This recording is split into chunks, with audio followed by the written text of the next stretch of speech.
Puede tomar su lugar. Y hemos estado tratando una temática bien especial acerca del carácter de Cristo. ¿De qué estamos hablando?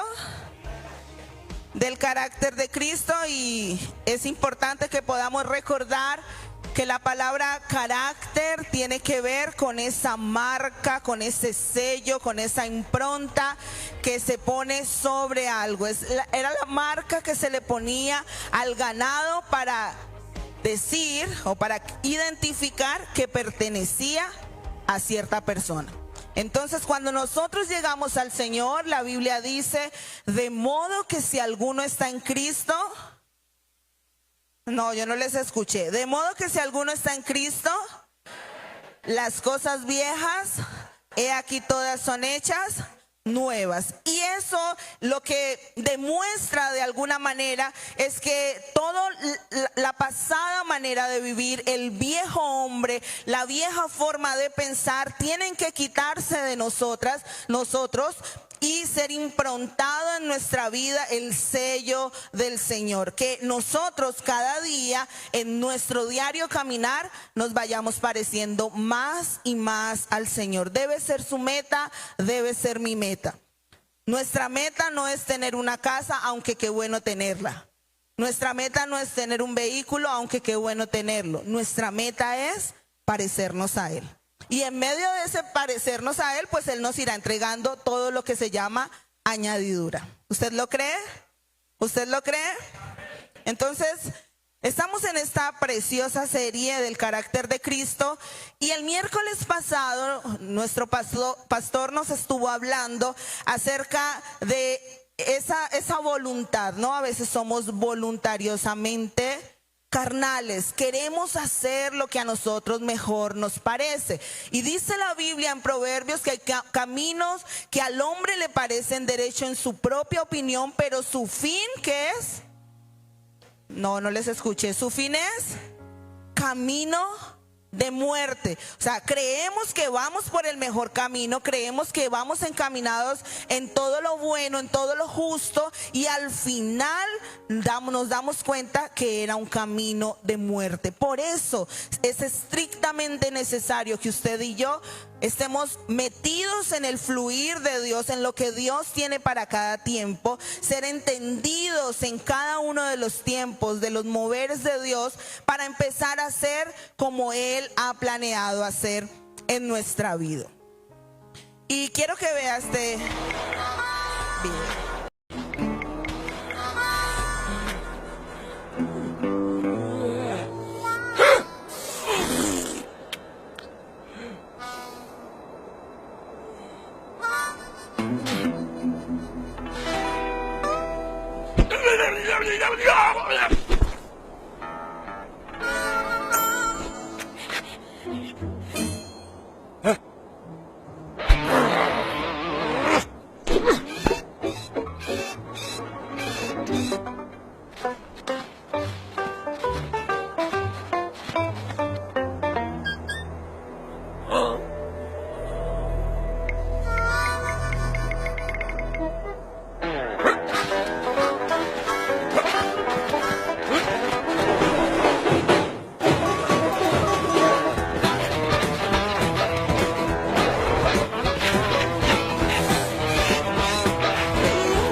Estos temas son muy confrontativos precisamente porque toda la humanidad estamos inmersos en querer hacer nuestra propia voluntad.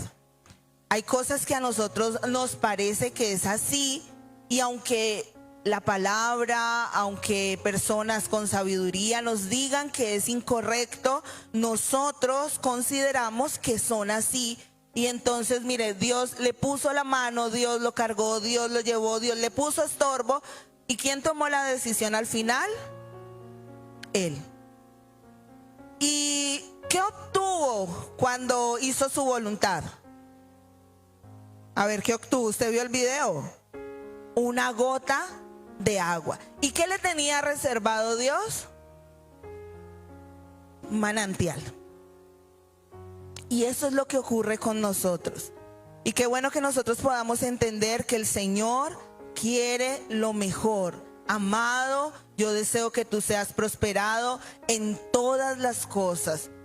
Yo sé cuáles son los pensamientos que tengo acerca de ti. Son pensamientos de bien y no de mal. Yo no te quiero dar una sola gota, yo te quiero dar manantiales, pero necesito que te doblegues a mí, que te entregues a mí, que hagas mi voluntad, porque yo conozco qué hay en el futuro. Él sabe cuál es nuestro principio y Él sabe cuál es nuestro final. Él está parado y está viendo una línea de tiempo y sabe que Adrián aquí empezó en algo, sabe cuál va a ser el nudo de todo ese proceso, pero también sabrá cuál es el desenlace. Por eso Él nos va guiando y nos va indicando. No te vayas ahí porque vas a obtener una gota de agua. Yo quiero darte más, entonces déjate guiar por mí. Y eso es lo confrontante de todos estos temas que tienen que ver con el carácter. Y así como usted se ha sentido confrontado, yo también me he sentido muy confrontada con todo esto. Entender que no es lo que yo quiero aunque me guste.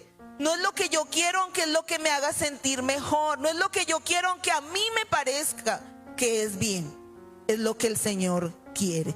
Y dice la palabra del Señor, y hay algo importante que usted y yo debemos entender, y es que hacer la voluntad, nuestra voluntad, nos sale caro, muy caro. Hacer nuestra propia voluntad nos sale muy caro. ¿En algún momento a usted le ha pasado que usted intenta reparar algo en lo que usted no es experto?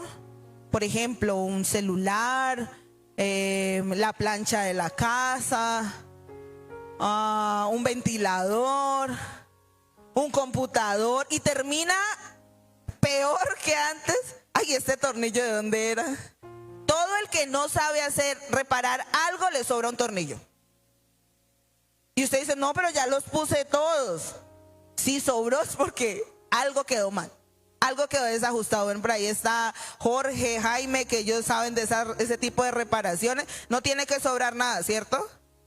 No tiene que sobrar tornillos, ni cables, ni nada quedar por fuera. Todo tiene que quedar tal cual.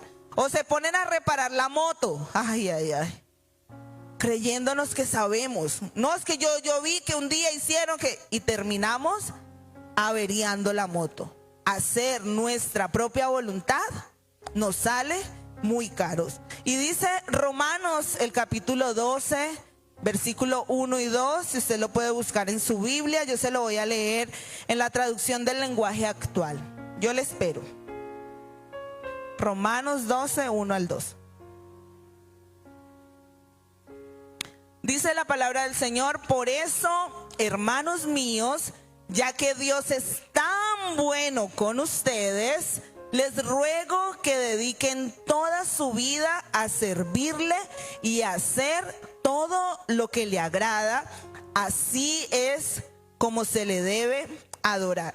Y me gusta la forma en que lo dice la traducción del lenguaje actual, porque él está diciendo, mire, hay una razón por la cual debemos hacer lo que Dios nos indica.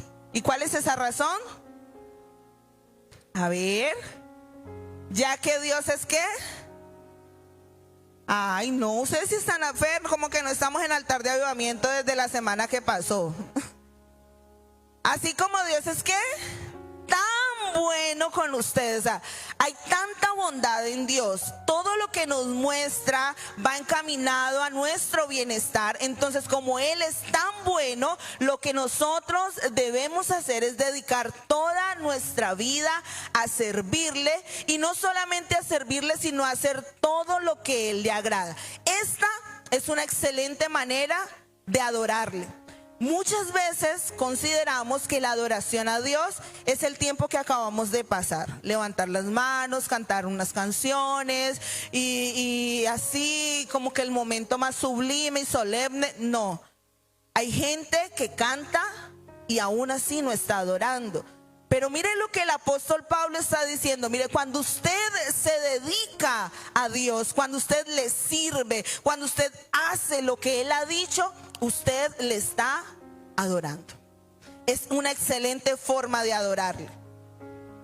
Es lo mejor que podemos hacer, dedicarnos a Él por completo. Y dice el versículo 2, y no vivan ya como vive todo el mundo. ¿No vivan cómo? Como vive todo el mundo. Al contrario, cambien de manera de ser y de pensar. Así podrán saber qué es lo que Dios quiere. Es decir, todo lo que es bueno, agradable y perfecto. Una de las cosas que nosotros más buscamos es cuál es la voluntad de Dios con respecto a ciertas situaciones que vivimos en la vida. Es que yo quiero saber si este es el trabajo que Dios tiene para mí. Es que yo quiero saber si es la voluntad de Dios que yo viva en este lugar. Es que yo quiero saber si es la voluntad de Dios que yo haga esto o aquello. Y estamos buscando aparentemente la voluntad de Dios, pero en aspectos muy particulares, y nos olvidamos de lo general que ya Dios estableció para nosotros. Dice la Biblia que su voluntad es nuestra santificación, y esa santificación es un proceso que nosotros vivimos de continuo al entregarle al Señor todo nuestro viejo hombre, nuestra vieja manera de ser, de pensar, de vivir, y empezar a parecernos más a Él. Es su voluntad que nosotros seamos como Él, que nos parezcamos a Él, que vivamos en santidad. Es su voluntad que nos amemos los unos a los otros. Entonces, si empezamos a analizar nuestra vida en esos términos generales de su voluntad, de lo que ya está establecido en la palabra, y hay cosas que no estamos haciendo, ¿para qué buscar la voluntad de Dios en lo particular cuando lo general ni siquiera lo quiero desarrollar? Necesitamos empezar a vivir de acuerdo a lo que Él establece. Y Él dice, ustedes deben cambiar la forma en la que piensan, la forma en la que actúan, la forma en la que se dirigen con ciertas cosas, porque cuando nos quitamos nosotros y dejamos que sea Dios, ahí empezamos a comprobar cómo es que es la voluntad de Dios. Y tiene unas características hermosas, y es que la voluntad de Dios es y perfecta. O sea, de ahí nadie nos puede mover. Es buena. O sea, que todo lo que Dios hace en nosotros, que es su voluntad, eso es bueno. Todo lo que Dios hace en nosotros es agradable. Y todo lo que Dios hace en nosotros es perfecto. O sea, de ahí nadie nos puede mover, porque ya el Señor lo estableció a través de su palabra. Entonces, si usted y yo queremos hacer lo que Dios dice que hagamos, ahí empezamos a tener una vida de adoración al Señor, y nuestro carácter empezará a demostrarle al mundo, a demostrarle a los demás qué tanto hemos cedido o rendido nuestra vida a Él. Recordemos que ya el pastor nos ha hablado de que los dones, los ministerios hablan de Dios, de quién es Él. Cuando hay una sanidad, cuando hay milagros, cuando usted habla en lenguas, cuando usted puede profetizar, eso está hablando de Dios. Ese es el carácter de Dios, esos son los regalos de Dios para nosotros. Pero cuando nosotros manifestamos el fruto del Espíritu Santo, que es en todo amor, gozo, paz, paciencia, benignidad, fe, bondad, templanza, mansedumbre, ahí estamos diciendo que nosotros hemos ido cediendo toda nuestra vida a Dios. Señor, antes tenías este pedacito, pero ya tienes un poco más. Entonces ahí eso sí habla de nosotros. El carácter habla de nosotros. Es importante que nosotros lo tengamos en cuenta. Y hoy aunque lo hemos venido trabajando en los devocionales, vamos a hablar o vamos a empezar a tocar las características de un creyente. ¿Cómo? No, pero a ver, voluntariosamente carnal. Hay unas características, les recuerdo, ya las hemos tocado en el devocional, simplemente que hoy quiero ampliar esa primera característica de un cristiano, de un creyente voluntariosamente carnal. Y entendemos que eso es ser voluntariosamente carnal, es que yo me dejo llevar por lo que siento y no por lo que Dios me dice que debo hacer. Entonces Dios me dice ora, pero yo digo no siento orar. Dios me dice perdone y yo digo no siento perdonar. Dios me dice vaya y visite a tal persona, yo no siento ir a visitar. Entonces somos tan sensuales, entendiendo la sensualidad no como sexualidad, sino como me dejo guiar por mis sentimientos, por mis emociones. Y que claramente hay que entender que las emociones hacen parte de nosotros, están ahí para alertarnos y para indicarnos que estamos vivos. Si usted no tiene emociones, es como si usted estuviera muerto. Las emociones son necesarias. El problema no es tenerlas, el problema es dejarnos gobernar por todo lo que sentimos. Entonces, si sentí enojo, tengo que tirar el televisor y azotar y golpear a mi esposo y darle a mis hijos y patear al perro porque es que tengo emociones. No. Ahí es donde yo debo mirar qué tanto le he cedido ese terreno al Señor. Y esa primera característica es que no escucha consejos. ¿Cuál es esa característica? Dele un consejo al que está a su lado a ver si le escucha.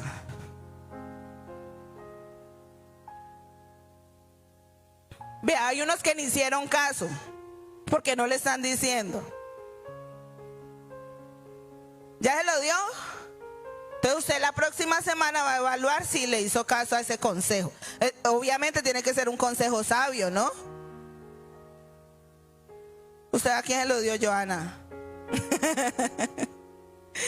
Entonces esa primera característica es que un creyente, un cristiano voluntariosamente carnal no escucha consejos. Y cuando hablamos de no escuchar consejos, no es que cuando le digan venga, ay no, sino que es la persona que se sienta, oye, pero no escucha.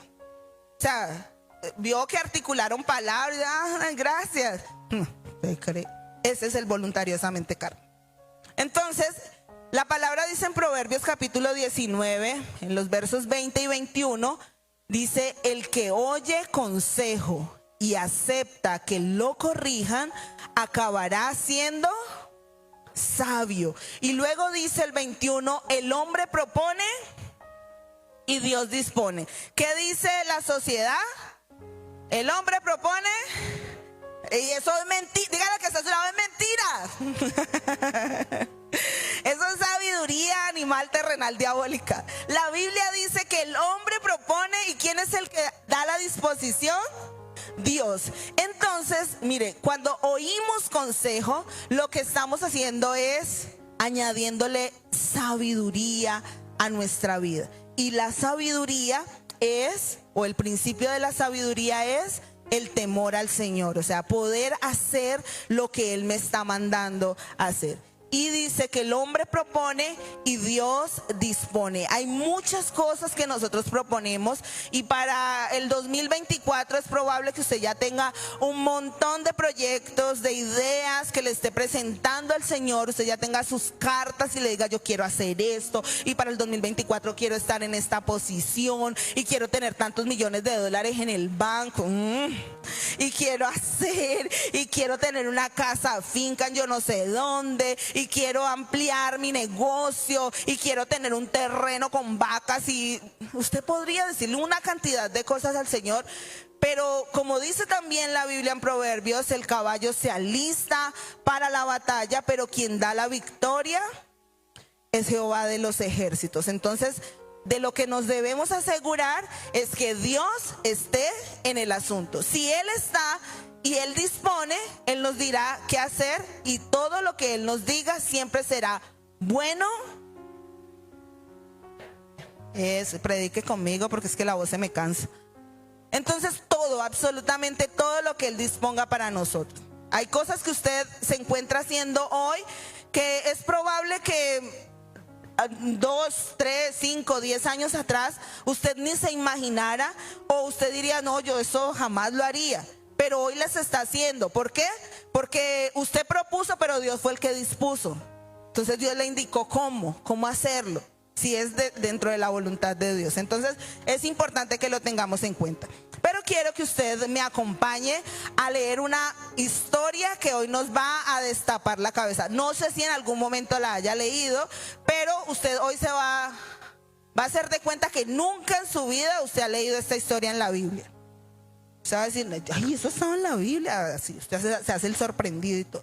Y acompáñeme a Primero de Reyes 12 y vamos a leer desde el versículo 1 hasta el 19. Primero de Reyes 12, 1 al 19.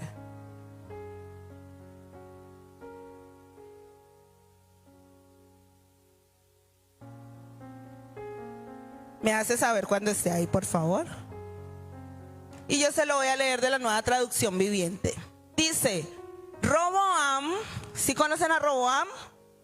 Diga, yo nunca, diga, yo nunca había leído de Roboam. Y hay unos que de verdad nunca lo habían leído. Se están haciendo, pero ellos saben que no lo han leído. Dice, Roboam fue a Siquem, donde todo Israel se había reunido para proclamarlo rey. Y el versículo 2 dice, cuando Jeroboam, hijo de Nabat, se enteró de esto, regresó de Egipto, donde había huido para escapar del rey Salomón. El versículo 3 dice, entonces los líderes de Israel mandaron a llamar a Jeroboam, y él junto con toda la asamblea de Israel fueron a hablar, ¿con quién? Con Roboam. Y el versículo 4 nos expone, su padre fue un amo muy duro. Le dijeron, alivie los trabajos tan pesados y los impuestos tan altos que su padre impuso sobre nosotros. Entonces seremos sus leales súbditos. Bueno, dice el versículo 5, Roboam les respondió, denme 3 días. ¿Cuántos días? 3 días para pensarlo. Luego regresen y les daré una respuesta. Entonces el pueblo se retiró. Después el rey Roboam consultó el asunto con los ancianos que habían sido consejeros de su padre Salomón. Ahí hasta ahí todo va chévere, ¿cierto? Consultó a los consejeros. Los consejeros ancianos contestaron, si hoy se pone al servicio de este pueblo y les da una respuesta favorable, ellos siempre serán, sus leales súbditos. Sin embargo, Roboam rechazó el consejo de los ancianos y pidió en cambio la opinión de los jóvenes que se habían criado con él y que ahora eran sus consejeros. ¿Qué me aconsejan ustedes?, les preguntó. ¿Cómo debo responder a esta gente que me pide que alivie las cargas que impuso mi padre? Los jóvenes contestaron, así debería responder a esos que se quejan de todo y que quieren una carga más liviana. Mi dedo meñique es más grueso,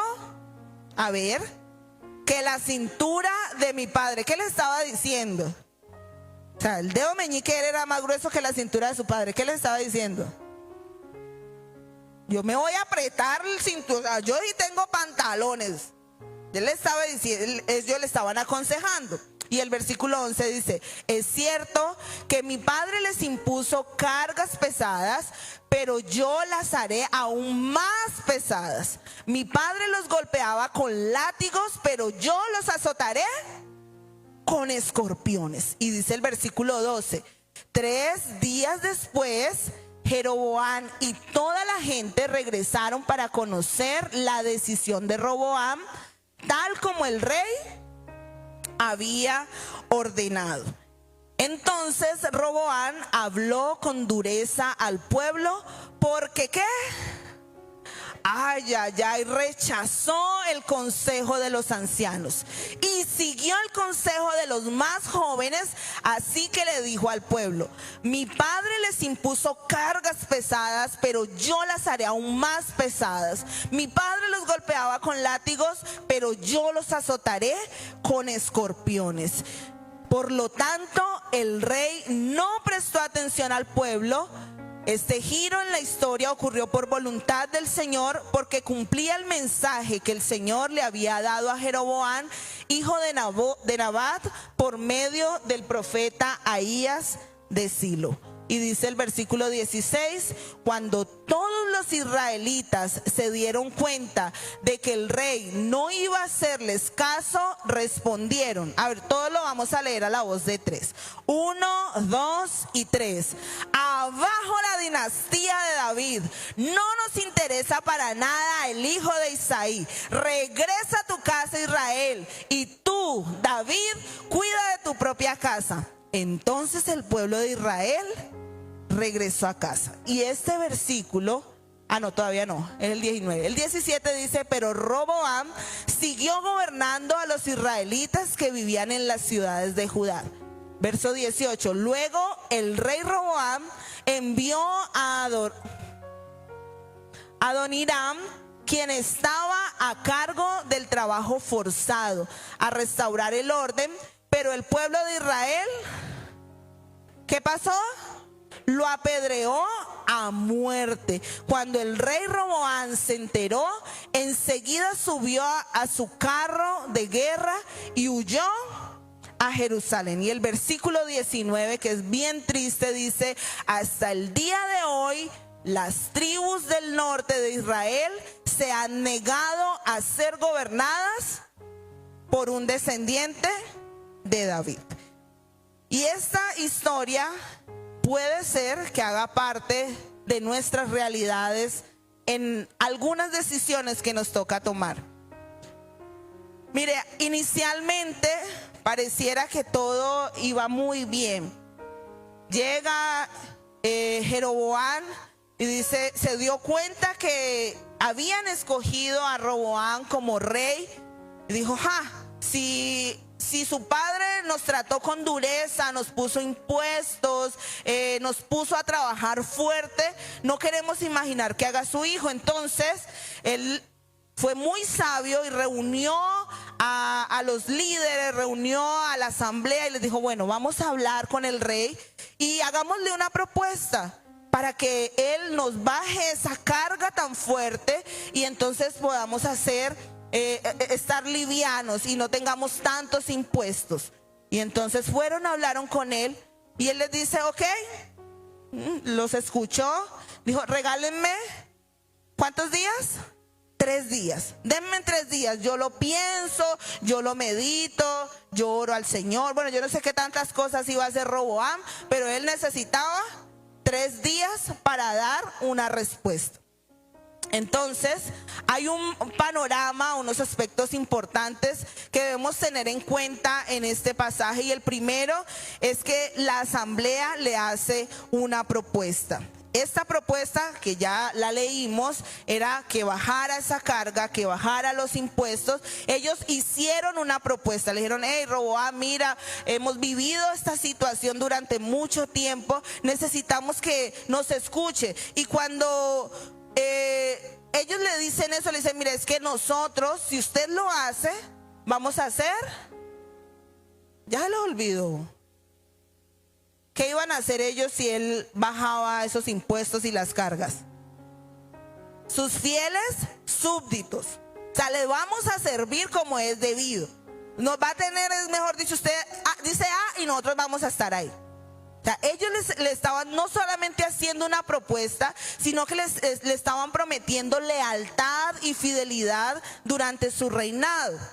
O sea, no era de gratis que él bajara los impuestos, no era gratis que él les bajara la dura carga. Ellos le estaban haciendo una propuesta, junto con la propuesta le estaban diciendo, hay algo que nosotros vamos a hacer por usted. O sea, usted va a ser beneficiado de la decisión positiva que tome hacia nosotros. Entonces, en segundo lugar, ahí usted podrá ver, es que Roboam pidió tiempo, pidió esos 3 días. Luego consultó a los ancianos, pero no consultó a cualquier tipo de ancianos. Y aquí quiero que no veamos a esos ancianos como unos viejitos chuchumecos que estaban por allá, que ya no se podían mover y estaban muecos y llenos de canas, sino como gente de experiencia. Y no eran cualquier ancianos, sino que eran los que habían aconsejado a su padre. O sea, estuvieron de cerca a su padre, lo estuvieron guiando, mira, toma estas decisiones. Y es probable que en algún momento le hayan aconsejado, hey, Salomón, está muy dura la carga, mira, la gente se está quejando, no los pongamos a trabajar tanto, mira, los impuestos están muy altos. O sea, cualquier parecido con la realidad actual de Colombia es mera coincidencia. Pero fue algo así que los sabios consejeros, estos ancianos, le decían a Salomón, y él es probable que no haya atendido. Entonces él no fue a consultar a cualquiera, él fue a consultar a gente que sabía del tema, él fue a consultar a alguien, a gente que había estado en todo el gobierno de su padre y que sabía cuál era la mejor decisión que debía tomar. Y entonces los ancianos le dieron un sabio consejo que iba a ayudar en todo su reinado. Ellos le dieron un sabio consejo, le dieron, mire, Roboam, es mejor que usted baje la carga, es mejor que usted les baje los impuestos. Y le repiten lo mismo que ya ellos, la asamblea, le habían dicho. ¿Qué les dijo? Ellos serán, a ver, Andrés, usted lo dijo ahora, sus fieles súbditos. Es como que el único que leyó ese pedacito. Ellos serán sus fieles súbditos. O sea, los ancianos volvieron y le repitieron, no sea terco. Mire, en serio que ellos les van a servir, porque nosotros ya los conocemos y sabemos que cuando les quitan la pesada carga, ellos actúan bien. Hágalo. Pero, en el 5 dice que fue lo que pasó.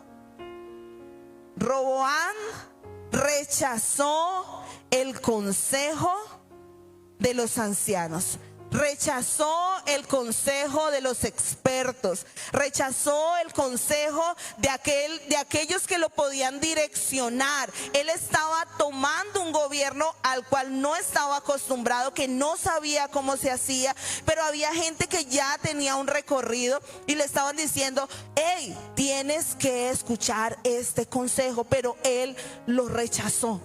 Rechazó el consejo de gente experta.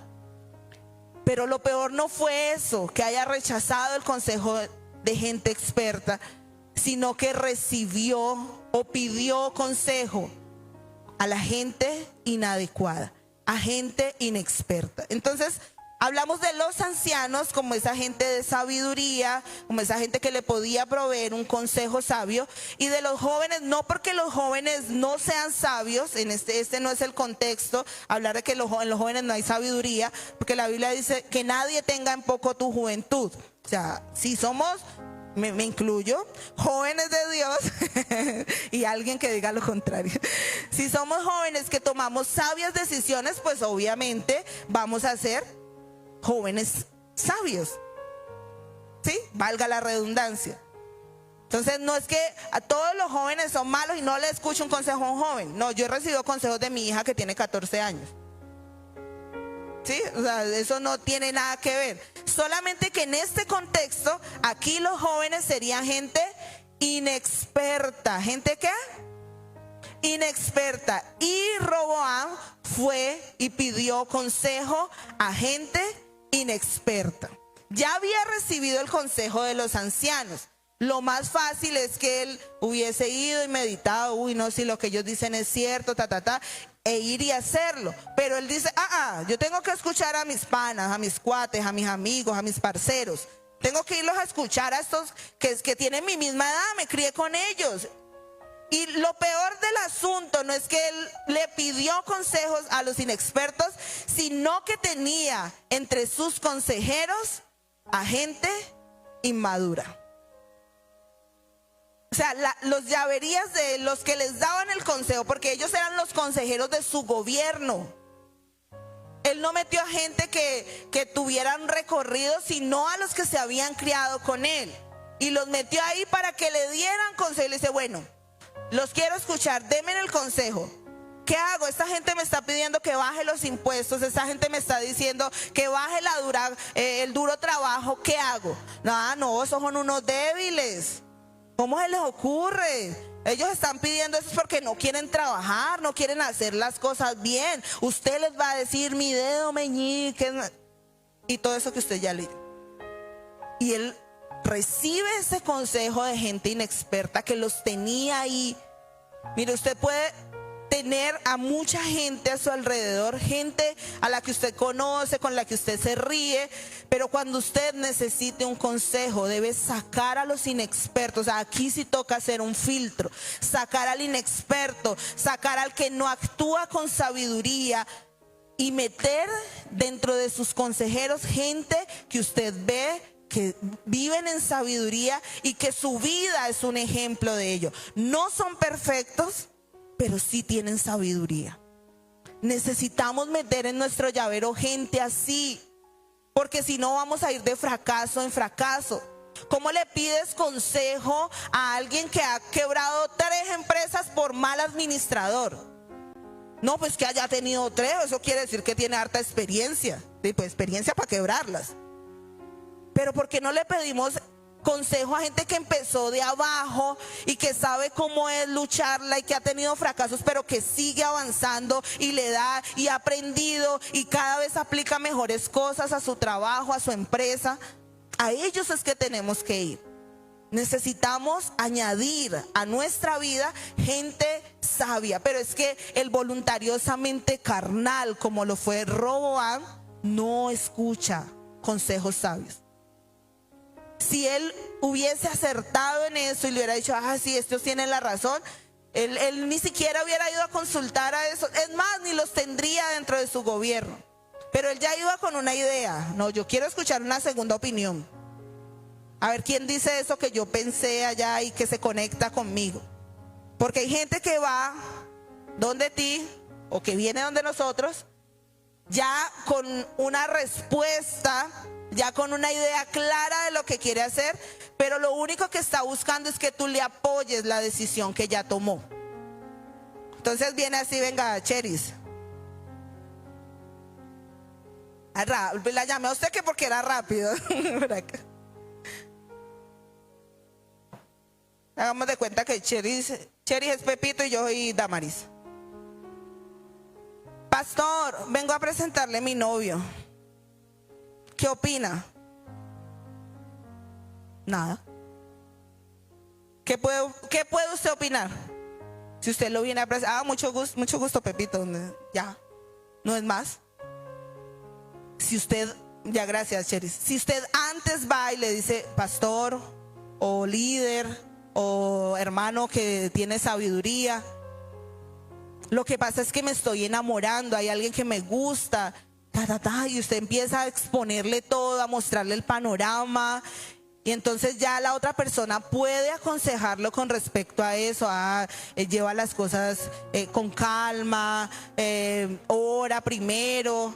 Recuerde, como lo dijo mi esposo en el devocional, que el yugo desigual no solamente se da con el incrédulo, hay yugo desigual dentro de la iglesia, gente que no tiene compatibilidad en nada y aún así quieren estar juntos. Y entonces uno de buen samaritano, de buen pastor, se mete a aconsejarle, decirle, no, mira, es que se enojan con uno, se van de la iglesia, que es lo peor. O sea, si está en juego tu salvación, no te diré nada. Se van de la iglesia, ¿por qué? Porque es que el pastor y la pastora o el líder no me quieren dejar ser feliz. No es eso, te estamos previniendo. Puede que esa sea la persona, pero que no sea el tiempo indicado. Y eso fue lo que pasó con él. Él metió entre sus consejeros a gente que no le iba a dar un sabio consejo porque no tenían la experticia, porque no sabían cómo hacerlo, porque no estaban preparados para ellos. Y luego vemos que las consecuencias de todo esto fueron terribles, terribles, terribles, muy terribles. ¿Y cuáles fueron? Pues la rebelión. Nosotros lo leímos, ¿cierto? Yo les dije, léalo conmigo. Y ellos dijeron, no vamos a aceptarlo, y se rebelaron en contra de su gobierno y dijeron, no queremos, no vamos a aceptar a Roboam como nuestro rey. Entonces, si él hubiese hecho las cosas como se lo dijeron los sabios consejeros, habían aceptado su reinado y habían sido, Andrés, usted es mi predicador de hoy, hubieran sido fieles súbditos. Pero se rebelaron en contra del gobierno de Roboam simple y sencillamente por no escuchar un sabio consejo. Y además de eso, se murió uno de los que le ayudaba a poner la dura carga. ¿Por qué? Porque lo apedrearon.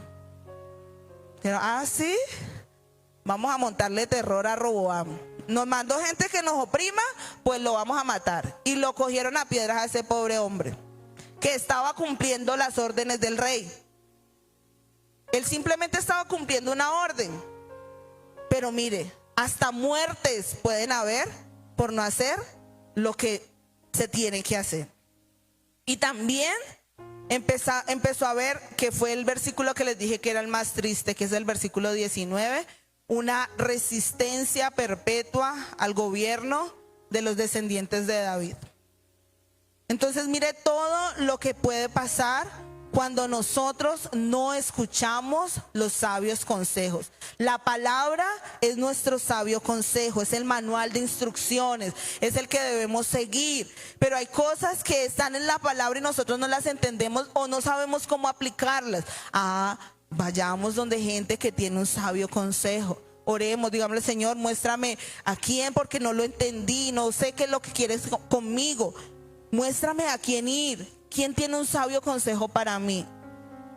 Y no ir con la resistencia y con, pues voy a ir porque ya me dijiste, pero yo no quería. Y lo que me diga igual yo no lo voy a hacer. Pues dígame que igual yo no lo voy a hacer. O sea, no haga o no hagamos perder saliva al otro, ni su tiempo, sabiendo que nosotros ya determinamos no hacerlo. O sea, es como el niño que la mamá le dice, juegue y por allá revolotea y la mamá le dijo, siéntate, y él no se quería sentar, hasta que ya se sentó y llegó y la miró y le dijo, yo estoy sentado por fuera, pero por dentro estoy parado. Y muchos de nosotros actuamos así, tenemos una rebeldía pasiva, venimos a la iglesia y cuando dicen tal cosa, amén. Decimos amén por fuera, pero por dentro ya determinamos hacer otra cosa. Deje a esas dos mujeres que tiene, amén. Te me va a conseguir otra. Perdone, sí, hay que perdonar. Y usted y llora y se revuelca y sale y lo ven. Sírvale al Señor, sí, amén. Heme aquí, envíalo a Él. Porque no queremos hacer la voluntad de Dios. Y eso fue lo que pasó con este hombre. Entonces necesitamos pedirle al Señor que nos ayude a ser esa gente que entiende su palabra y que sabe que necesita de lo que Él ya ha establecido. Mire, usted y yo debemos comprender, y esto es algo en lo que quiero hacer énfasis, y es que en la multitud de consejeros hay sabiduría. En la multitud de consejeros, déjese guiar por el Señor, permita que Él le hable, pero ese permitir que Él nos hable es estar dispuestos a escuchar lo que Él nos quiere decir. Porque es que una vez va y que me diga que sí, que me diga que sí, que me diga que sí. Y si Dios te dice que no, ¿acaso no es lo mejor para ti? Y si Dios te dice que espere, ¿acaso no es lo mejor? Recuerda, Él está aquí parado, viendo la línea de tiempo, sabe cuál es tu principio, sabe cuál es tu final, sabe qué va a pasar durante el camino. Él sabe que no vas a tener una gota de agua, sino manantiales. Si nos dejamos dirigir por Él, pues lo vamos a alcanzar. Lo segundo es que Dios nos regaló 2 oídos y una sola boca. 2 oídos para que escuchemos más. Dice la Biblia que aún el necio es contado por sabio cuando calla.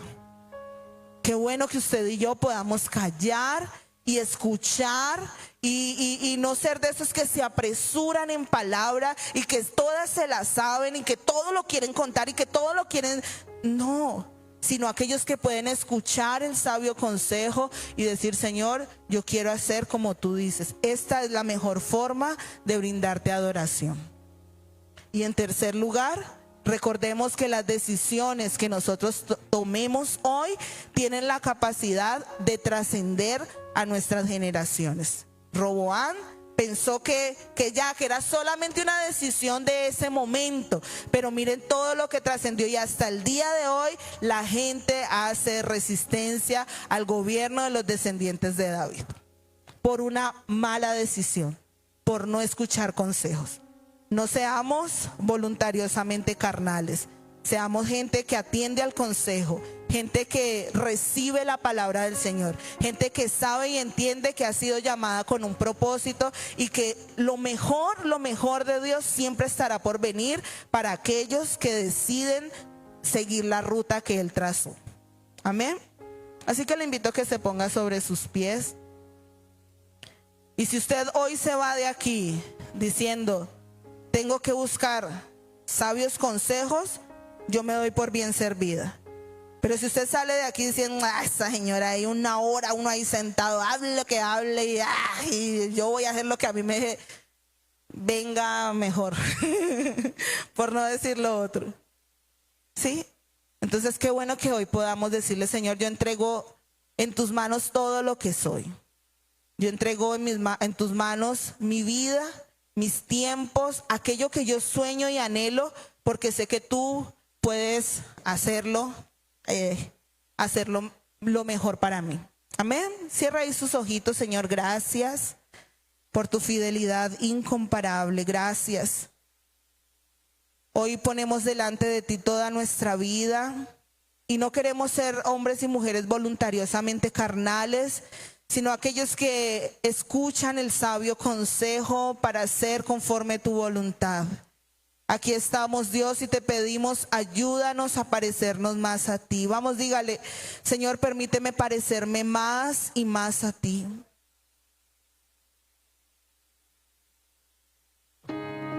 Señor, permíteme soltar en tus manos todo lo que yo soy. Perdóname cuando no he escuchado el sabio consejo.